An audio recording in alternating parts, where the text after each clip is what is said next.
Hello, and welcome to Be Here Now, the Peaceful Empowerment Work Show, where presence can shift perspective to allow peace. We are live on newstreamingnetwork.com, home of goingboldmedia.com, goingsolomedia.com, and WGSN-DB, Going Solo Network Radio.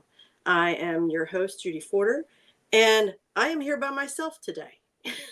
Janice is at a horse show supporting her daughter. So oddly enough, the topic for today's show is saying goodbye to what was and embracing what is. So on Monday, when we found out that Janice had this horse show to go to with her granddaughter, I thought, oh, okay, or daughter, I need to find a guest host for the show.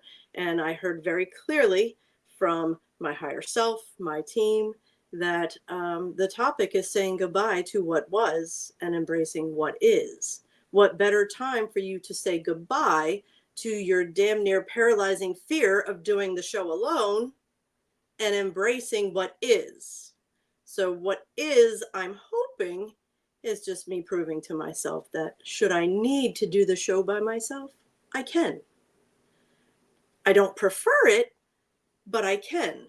Therefore, those shows that I need co-hosts for when Janice can't be here, I won't feel desperate and panicked to have someone on the show with me. So here we are for a live in-person lesson on hopefully Judy saying goodbye to what was and embracing what is. So if you're still here after that long introduction, we don't have Janice to ring us in, but I do have my little love whistle. So everybody take a deep breath.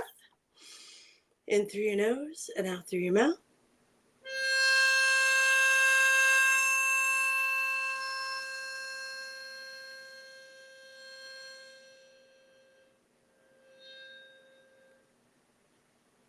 And settle in. Thank you so much for being here, and we're going to roll right into the meme for the week.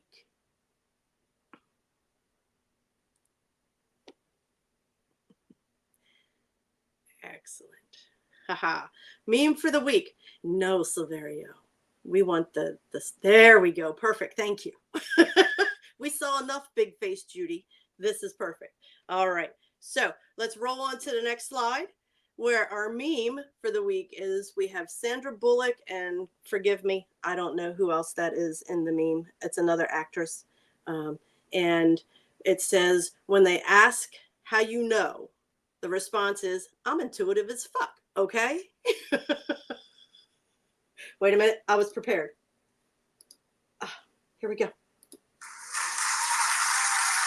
Thank you. Thank you. Thank you very much. Yes.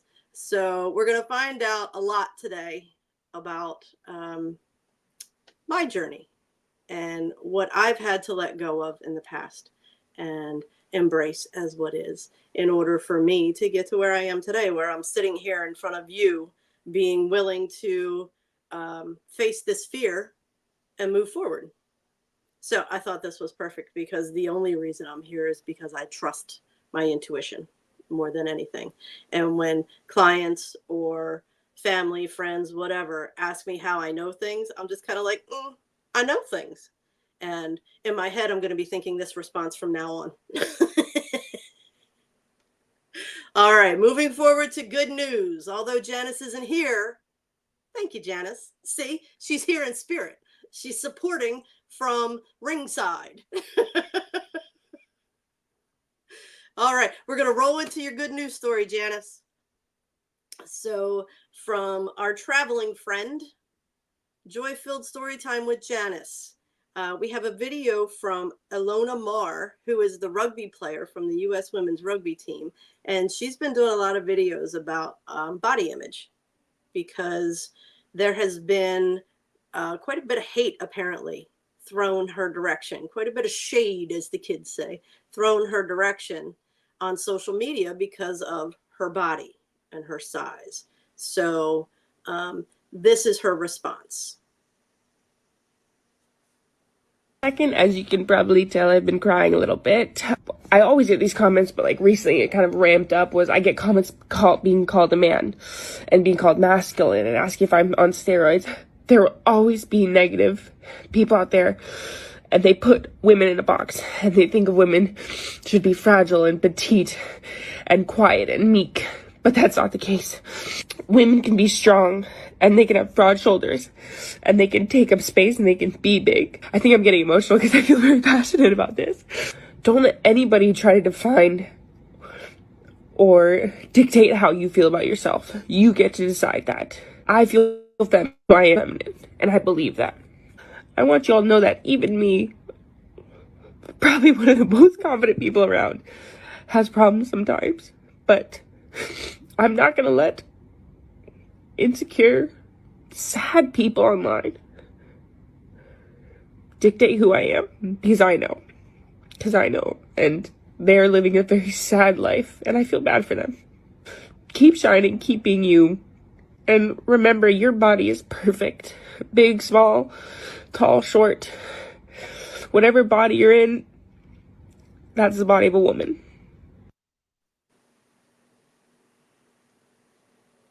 Yeah. Amen, sister. Amen, sister. I grew up with a mother who was damn near 6 foot tall, and her father was a 13-pound baby. So when we talk about big boned, she was literally big boned. She had huge hands, beautiful hands, but they were huge. And when they whooped your ass, you felt it. But they were huge. And she had the broad shoulders, and she was tall, and they always referred to her as big. And in her mind, that immediately went to fat.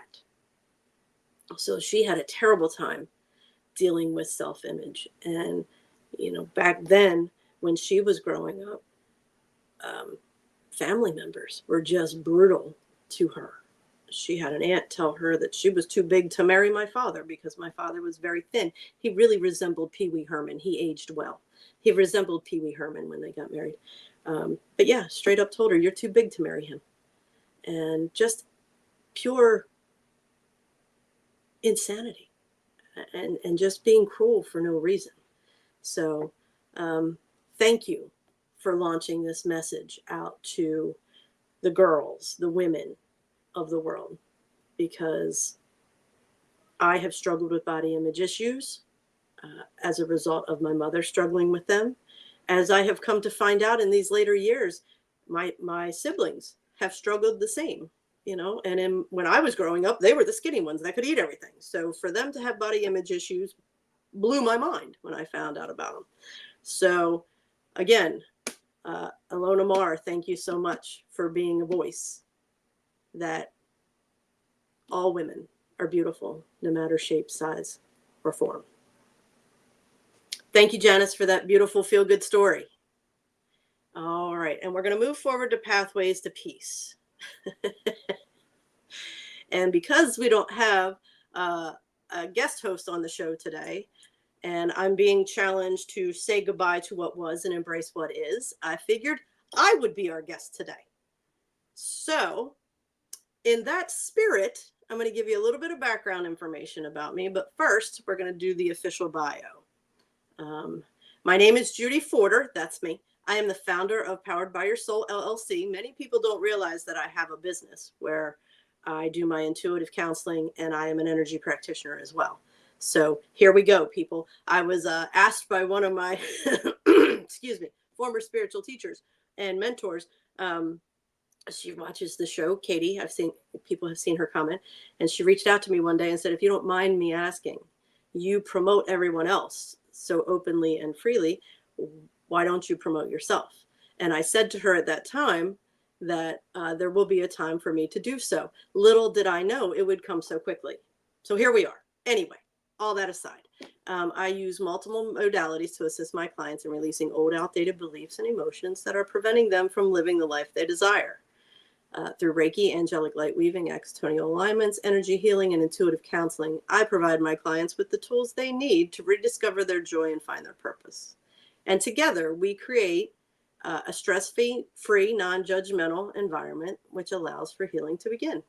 This healing can lead to a life with abundance, an abundance of love, joy, laughter, gratitude, financial security, and whatever else your soul desires. When you are willing to do the work, no dream is too big. And it is truly my honor to use my gifts to help you discover yours. So that is powered by your soul, the business in which I work under and do my counseling and see clients. So as for any special guests we have on the show, we always ask a little background information. So I'm asking those very questions of myself. Where was I born and raised? I was born and raised in Baltimore, Maryland. Do I have any siblings? I do. I have 2 sisters and a brother. I am number 3 in line. And are we close? We are very close. My older sister and I shared a room from the day I got out of the crib. God bless her. And just like any other siblings, we had our issues growing up. But as we got older, we became very, very close. And then my little sister, she's my co-pilot in life. She's my ride or die. When Mom went back to work, it was us. So we learned an awful lot together. And my brother, I was the little brother he never had.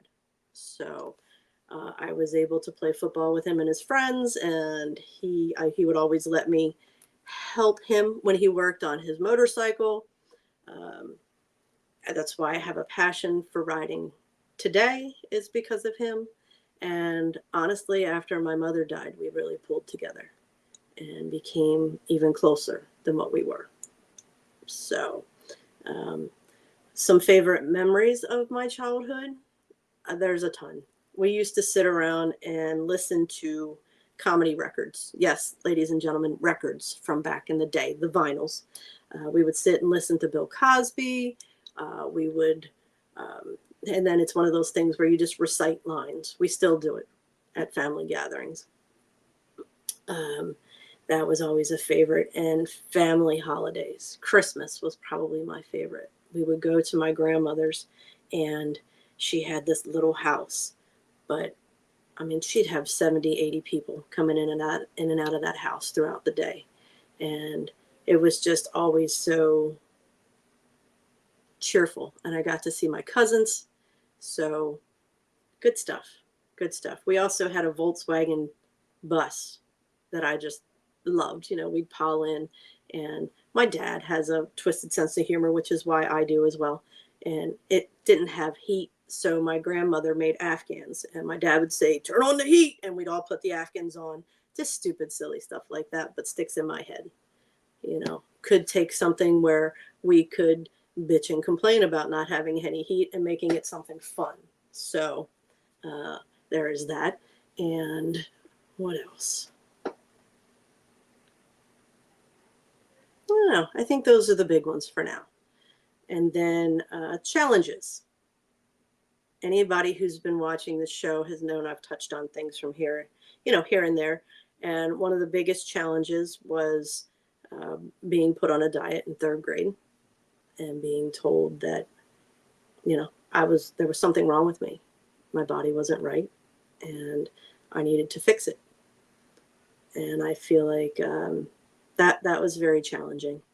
And everybody in the neighborhood, my siblings all had friends in the neighborhood that were their age, and my age somehow got skipped over. So though I went out and played and all that, I didn't have those close friendships like my siblings did. I got along with everybody, but to have, the BFF was something that, I didn't grow up with, I didn't experience. And I had very close friends, but, they lived on the other side of the busy highway. So I didn't get to see them much unless we were in school or playing sports. So that was challenging, just trying to figure out where I fit in for many reasons. But not, having that connection with somebody that was more along my age. I have to keep reminding myself that I'm old. So as moving forward into college, we always like to share the story where, I was the one that wanted to go away to college. So I didn't go far, 3 hours away near the beach. But when my parents left me and my sister there, it was like, what are you doing? I can't believe you're leaving me here. So that first step of independence was very difficult for me in the first couple of weeks. then I met my friend, who is the godmother to my daughter, to this day, and a best friend of mine, and everything shifted. But that was very challenging for me. And then I went through a period after graduation and working for a couple of years where my mom had gotten sick, and that was hard. And then she died. And then after she died, I say the ass fell out of my life for quite some time. So those were some very, very challenging things. And it wasn't until 2012 that I realized that I was just numb to everything. I was just working to get through the day, and didn't even realize that was happening until I went for my first Reiki session, which I only did because I wanted to see if it could help my sister with chronic illness she was suffering, and thought she wouldn't give it a try if I didn't have some type of experience with it to start. And I went for my first session. I didn't know what had happened in that room, but I knew when I walked out that I needed more. So I did something that I never do, and I scheduled weekly appointments and committed to showing up weekly to see where this went, because I walked out of the room feeling lighter. I didn't know why. I couldn't explain what happened.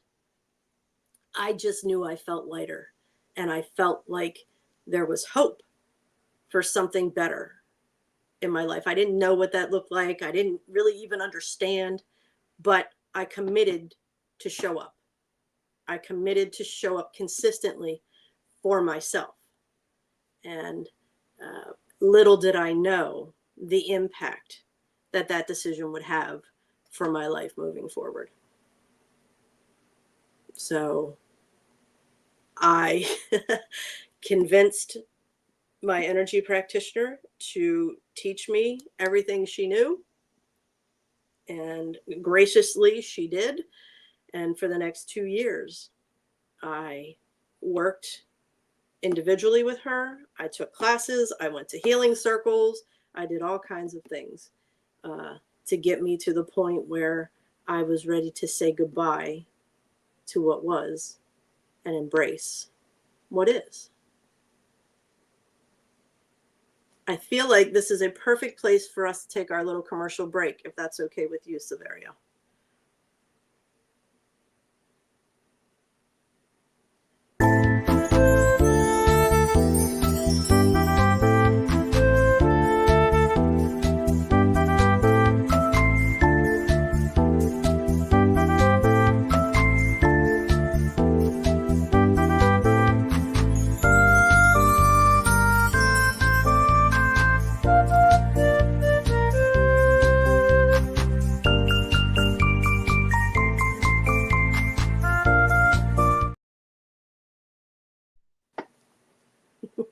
All right, we are back, and we are talking about saying goodbye to what was and embracing what is. And I left you on a little cliffhanger after I had opened my mind and my heart to learning what Reiki and energy healing was. I committed to it for 2 years, and in that 2 years, I got certified in Reiki. I tuned in Reiki. I got certified in multiple other modalities, and my life just kept getting lighter and lighter and lighter. And if we could go to the next slide, that'd be great. We're going to talk about the big picture items first. When people look at my life now, and mind you, this healing journey started 12 years ago. In 2012. So, big picture, when people look at my life, they say, wow, she's changed a lot. She let go of a lot. I let go of 24 and a half year teaching career. That was a big one. I said goodbye to a 26-year relationship after being married for 4 years, but in the relationship for 26. I said goodbye to friendships. I said goodbye to mentors. I said goodbye to family members. And I said goodbye to old belief systems and patterns. So those are the big picture items. When people look at my life, they can say, okay, well, she doesn't do these things anymore. She's definitely changed. But little do they know there were little things that had a huge impact that gave me the courage and the strength to let go of the bigger things that people see. And these are the things that people don't necessarily see and they're not aware of. So I needed to get rid of the belief that I had to be perfect. I needed to, the need to be right all the time, because God forbid you be wrong. The need to never fail. The need to fix everything for everyone.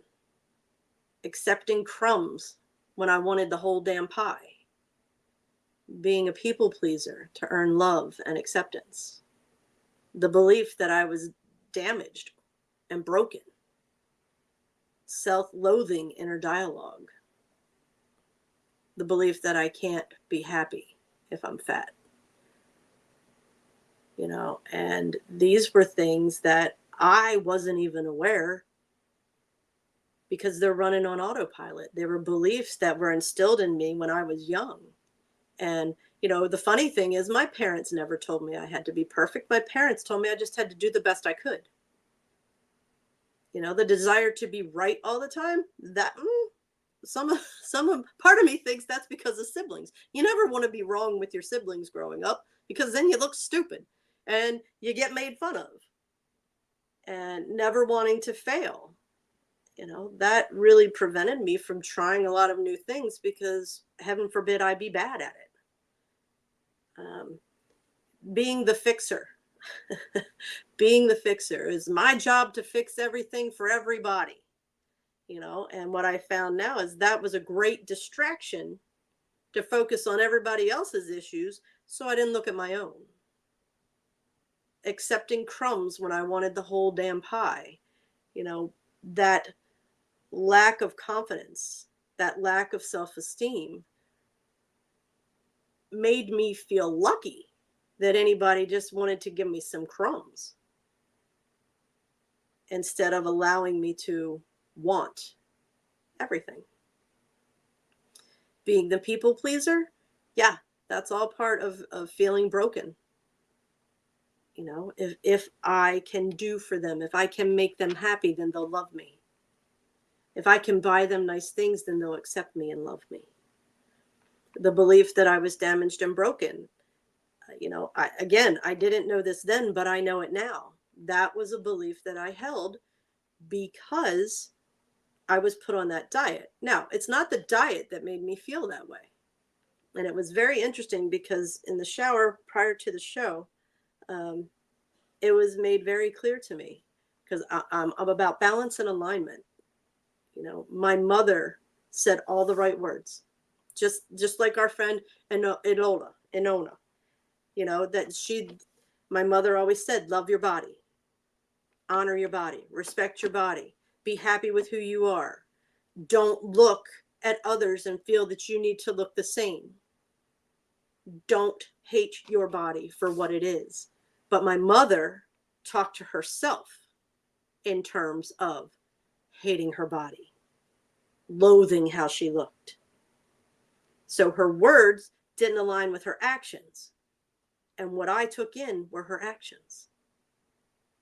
My mother did everything she could so that I didn't suffer the way she suffered. But because of her words, her actions, and her energy not aligning in her own relationship with herself, I took on exactly what she didn't want me to. So I had to let go of that belief. Now, believe it or not, we have another slide with even more goodbyes.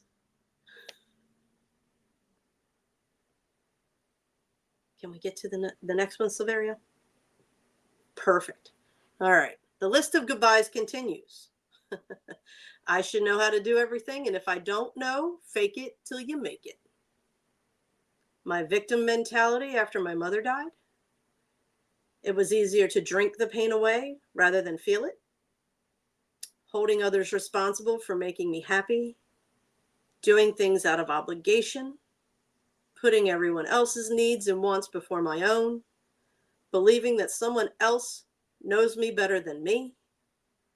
And not feeling worthy of love and acceptance for all of the above reasons. You know, we were actually told, I was a physical education teacher, and my senior year in college, we were told, if you're in an interview and they ask you to coach something and you don't know anything about the sport, you lie and say you can. You fake it till you make it. Figure it out. You know, and that right there. And of course, I had heard the term before then, fake it till you make it. I was somebody that always had to be right and know things and be perfect. Of course, I was familiar with that. But to have it told to me, to use it in an interview process, really just solidified that that's how we need to move through this world. If you don't know something, you fake it till you make it. So you lie. The victim mentality after my mother died. You know, my mother died and I was 26. Sometimes I think about it, and my, a cousin that I'm very close to is 10 years older than me. By the time she was 26, she was married and had 3 of her kids. I look at me at 26 and I feel like I was 18. I lost my mother. She had been sick for quite some time. And, it was one of those things where the family we felt like it blew apart. And this is why the siblings got closer. My reality was, I just lost my mother. My father quickly remarried. And that introduced the abandonment pattern within me. I felt abandoned. I felt orphaned. And so did my siblings. Today I can look back at that and I can say, he was doing the best he could with what he had. And I'm grateful for the joy he's experienced in his life. And I've been able to move forward. We've been able to come to a place of peace. But it wasn't until I started doing this self-exploration and discovery that I could get to that point. Holding others, it's easier to drink the pain away rather than feel it. When I talk about being numb, that's how I numbed myself. That's how I numbed myself until I had my daughter. And it was really having my daughter, I had the house, I had the marriage, I had the relationship at that point. I had the beautiful child that I never thought I could ever have. And I still wasn't able to feel. I wasn't able to feel happy. I wasn't able to feel sad. I was just numb. So in that, holding others responsible for making me happy, I'm feeling numb and then lash out because nobody else in the world can make me happy. I had to say goodbye to that. Putting everyone else's needs and wants before my own. We are raised in a society and taught to believe, especially women, that we put everybody else before us. We are last on the list because it is our job to care for and nurture everybody else. And I'm not saying that it isn't our job to care for and nurture everybody else, but sitting here today, I have a clear understanding that I have to take care of myself so that I can be present to help support and guide everyone else. Believing that someone else knows me better than me. This has been a huge lesson, and this continues. I continue to learn this because there are still times on the spiritual path. Oh my gosh, that guru, how do they know so much? How do they this? How do they that? I should know as much as they know. I still fall into those patterns sometimes, and I still look to others to shine more light on me because it's a process. This intuition thing is a process for me. I don't question my intuition and guidance that I get for any of my clients, any of my friends, any of my family. But when it comes to me, it's like, wait, what? So that's something that I'm constantly working on and reminding myself, nobody knows me better than me. Not feeling worthy of love and acceptance. And I know I'm not the only one that has felt that they were not lovable and they were difficult to accept. So little did I know in 2012 that one session was going to launch me onto this healing path for the rest of my life. So those are all the things I had to say goodbye to. And in the process of saying goodbye to those things, I learned to embrace what is and accept what is. And this is what I have been able to embrace and accept to this point. I am God individualized, and God loves to be me. That is a saying I have used over and over and over again, countless number of times.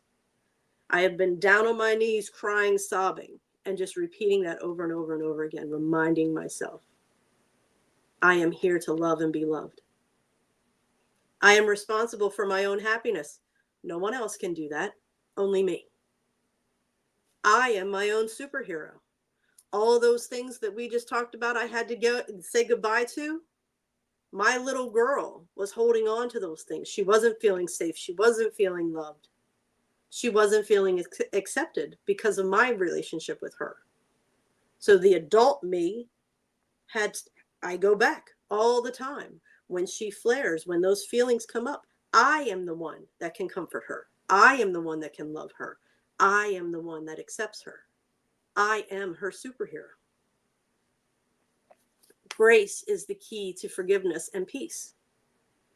When I look back on all of the things that I've done, everybody likes to say I've done things I'm not proud of. Well, yes, I was there too. And it's about giving ourselves grace. We aren't here today without the people that we were back then. Those survival techniques that we acquired, bad patterns, unhealthy patterns, as we call them, got us to this point. And they're called survival techniques for a reason. We adopted them because we used them to survive through what we were going through. So to be able to look back on that person and give that person grace, if we can give it to ourselves and forgive ourselves, create that peace within ourselves, then we can give it like Oprah handing out cars. We can hand it out to others as well. My internal dialogue, how I speak to myself, has a direct impact on how much love, joy, and happiness I allow into my life. I was sitting in a healing circle, and Katie looked at me and said, do you realize you loathe yourself? And I knew that I had trouble. There were parts of me that I didn't like. Actually, the majority, I have nice eyes and good hair. But other than that, everything else was gain. And loathing, I was like, whew, that's a very heavy word. And she said, yes, but that's how you feel about yourself. And it was through that exploration and shifting my inner dialogue that I started to realize how impactful my internal dialogue was to my ability to accept love, joy, and happiness in my life. I know nothing, and I am excited to explore and experiment as I learn. Yeah. The more I read, the more I experience, the more experiences I have with the work I do with my clients, I realize I don't know shit. But I am very excited to explore and experiment as I learn new things. That pressure of having to know everything, that pressure of not failing is no longer there. And when I look at it as exploring and experimenting, it allows anything to happen. My thoughts create my reality. My thoughts create my reality. And this is a big one, because where your focus goes, that's what grows in your life. So if you're focused on everything that's not working in your life, the universe sends you more shit that isn't going to work. If you focus on what is working in your life and what you're grateful for, the universe sends you more things to like and be grateful for. And, you know, you hear that over and over and over again. Well, I'm living proof that it does. Your thoughts really do create your reality. Rewiring the programming. That's key. So along the way, to do and embrace these things, there are a lot of tools that I've used that I thought I'd take a little bit of time to share with you all. First of all, I had to have an open mind and an open heart in order for me to go and experience Reiki, because I had never heard of it before, you know, and when people were like, whoa, what's that? Remember, it was 12 years ago. Reiki wasn't a common term thrown around like it is now. So I had to have an open mind and have an open heart, because if you go for a session and you're not open to receive, then you walk out with exactly what you expected. The commitment I made to myself to sign up for weekly Reiki energy healing sessions was huge, because I committed to me. I committed to putting me first. We didn't really have the money for me to do that, but I found a way to make it work. We found a way to make it work. And through that work, I was exposed to the non-judgmental, introduced to the non-judgmental observation deck is what I call it, where I was encouraged to take inventory and collect data on my life. Just watch how you move through your day. How much are you doing in your day that's out of obligation versus heart-centered because you want to? You know, how are you feeling when you're doing these things? Really paying attention and being present. Because when you're present and doing that observation thing, you're just watching the autopilot and how it plays out, so that you can see what's happening and then make choices. Is this working for me? Is it not working for me? And if it's not working, what can I tweak to make it work? Or does it need to leave? Do I need to say goodbye to it? Catch and release. Catch and release was huge with my inner dialogue, because I had no idea how brutal I was. How I just beat myself up from the minute my eyes opened in the morning to the time they went closed at night. When I first started doing catch and release, and I say this all the time, I kid you not, it was anywhere from 200, 300, 400 times a day. I'd have to catch, you know, something as simple as, you're such a dumbass. I couldn't believe how many times I called myself a dumbass in a day. So those things, that catch and release process, yes, it can be exhausting in the beginning, but once it's rewired, those things don't come up. Every once in a while, it'll come out now, but it's not on a constant loop running in my head. And when it does come out, I actually laugh. And I'm like, we don't believe that anymore. And, you know, when you're working to rewire, affirmations, and make sure they're affirmations in the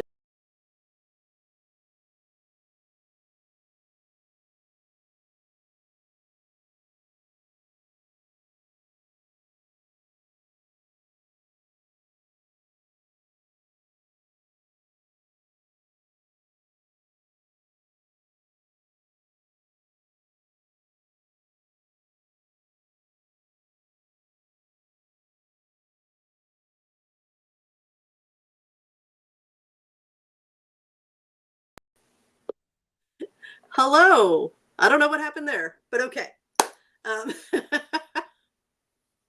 In the beginning, I wasn't comfortable, you know, stating affirmations of my own. So I would find what felt right to me, something that actually made me feel something.